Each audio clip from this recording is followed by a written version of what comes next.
হাই friends, মই ৰং চেনেলত সম্প্ৰচাৰিত হৈ থকা প্ৰতিতৰা ধাৰাবাহিকখনৰ আজিৰ খণ্ডটো চাবলৈ বহুত বেছি ভাল লাগিব।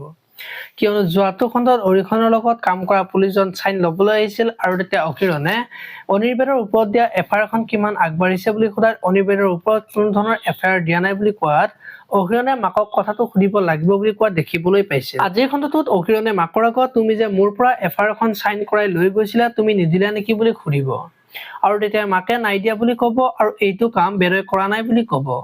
আৰু তেতিয়া অকিৰণে মাকক তুমি কেনেকৈ গম পালা বুলি সুধিব। এতিয়া বাৰু মাকে বেদ যে তেওঁৰে সন্তান, সেই কাৰণে যে এফআইআৰখন দিয়া নাই সেই কথাটো ক'ব নেকি, দেখিবলৈ পাব আজিৰ খণ্ডটোত। এইফালে আকৌ যোনে আজি মাকৰ আগত টিংকিয়ে যে এটা কাম পাইছে তাত যে থকা খোৱা সকলো ফ্ৰী, সেই কথাটো মাকক ক'ব আৰু তোকো আমাৰ লগতে ৰাখিম হ'বনে বুলি সুধিব।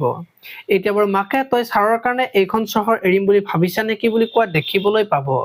আপোনালোকে প্ৰতিতৰা ধাৰাবাহিকখন চাই কেনেকুৱা পাই কমেন্ট কৰি জনাব। আৰু যদি আপোনালোকে এতিয়ালৈকে চেনেলটো ছাবস্ক্ৰাইব কৰা নাই তেতিয়াহ'লে চেনেলটো ছাবস্ক্ৰাইব কৰি ভিডিঅ'টোত এটা লাইক কৰি দিব। ধন্যবাদ।